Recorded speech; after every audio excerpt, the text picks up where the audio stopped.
In the suburbs of Ontario, Canada, there is a zoo called Ayr Stonk, famous for its lush green spaces and large natural habitats for wild animals. Among the animals raised here, the most prominent is Cairo, a large male lion with a brilliant golden mane. Cairo was not born at the zoo, but was brought here when he was very young, after his mother starved to death in a dry reserve. From the beginning, Cairo was given special care by the staff, fed well, and checked regularly for health. Cairo's appearance quickly became the center of attention of visitors, especially young children who loved to stand and watch him behind the bars. His majestic gait, sharp eyes, and thick mane made him the star of the zoo. In the afternoons, Cairo often lay down to watch tourists, listening to the laughter echoing from outside the cage. Despite being a powerful predator, Cairo is gentle, rarely roars, and always calmly observes its surroundings.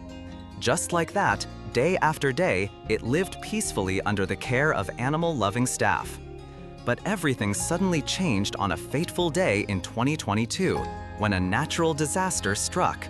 The biggest storm in half a century hit the area, bringing hail and strong winds that turned everything upside down. The wind howled, thunder rumbled, trees in the zoo were knocked down, and the corrugated iron roofs and fences of the animal cages were severely damaged. The primate cage area was the first to suffer damage. The monkeys and apes panicked, screamed, and ran everywhere. A large tree was blown down by the wind, pressing on the iron fence, causing Cairo's cage to collapse completely, opening up an unexpected escape route. Traffic in the entire town was paralyzed. The communication system with the rescue agency was interrupted. Everyone was confused and did not know what to do. The zoo management contacted the authorities, but received news that it would take at least 2 more days for the rescue team to reach because of the storm and flood. Only 3 brave staff members remained, trying to clean up, control the situation, and herd back the stray animals. In that chaotic situation, no one realized that Cairo had quietly disappeared from the cage. After 2 days without food, hungry, Cairo was forced to leave his familiar place to find a source of life. He gently tiptoed away from the collapsed area, quietly crossing the muddy road filled with mud and broken branches. When the other animals saw Cairo's figure, they were all frightened and ran away, making way for the king of the jungle. Cairo walked closer to the main gate, where the iron fence had been blown down by the wind without encountering any obstacles. It crossed the fence, entering the dense coniferous forest that was once considered a buffer zone to protect the zoo's environment. The ancient trees in the forest could not escape the force of the storm.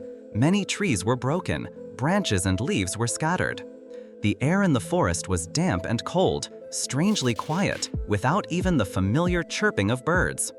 Cairo felt tired all over.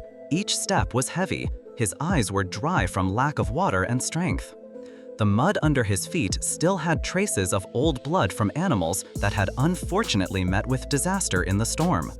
Suddenly, the sound of gurgling water rang out somewhere nearby. Cairo pricked up his ears and towards the dim light at the end of the forest. Arriving at the large lake, Cairo saw a mother and cub black bear busily catching fish. The cubs played mischievously in the light rain, while the mother bear patiently waited for the fresh fish that had just been caught in the net. Hiding behind a large tree, Cairo observed carefully. His breathing became rapid, his eyes greedily looking at the fat fish. Without rushing, Cairo gradually moved forward, his body lowered, each step quietly on the cold mud. The mother bear quickly realized the danger, immediately turned around to block in front of the cub, his eyes warily turned towards the lion. Cairo let out a soft roar, then suddenly rushed forward, trying to snatch the fish from the mother bear's mouth. The mother bear immediately roared fiercely. The sound echoed throughout the lake, determined not to give up her meal to the intruder. The confrontation between the 2 rulers of the deep forest began with wary movements straining each other. The mother bear rushed in, using her large body to push Cairo. Her sharp claws swept across, forcing the lion to retreat. Cairo counterattacked, jumping as fast as lightning, but its claws were blunt. The pounce did not cause any damage to its opponent. The cub hid behind its mother, its legs trembling but still keeping its eyes on the battle. The mother bear stood on its hind legs, swung its 2 front legs strongly, and then struck Cairo straight on the back with all its body weight. Hit, Cairo staggered, roared weakly, and tried to grab the fish that had fallen into the mud. The mother bear did not retreat, continuing to swing her claws hard at the lion's face. The sharp claws tore the skin, blood flowing in streams.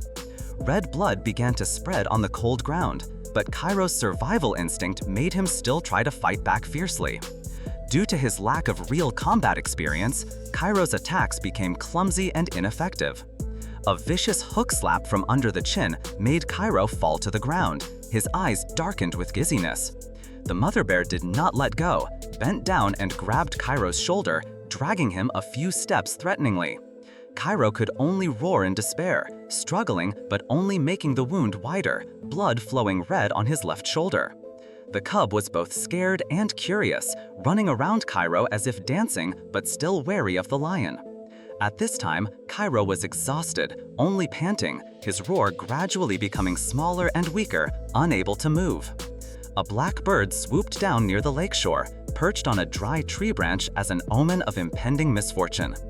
Cairo lay there, eyes closed, body motionless, as if life had died in the cold, lonely mud.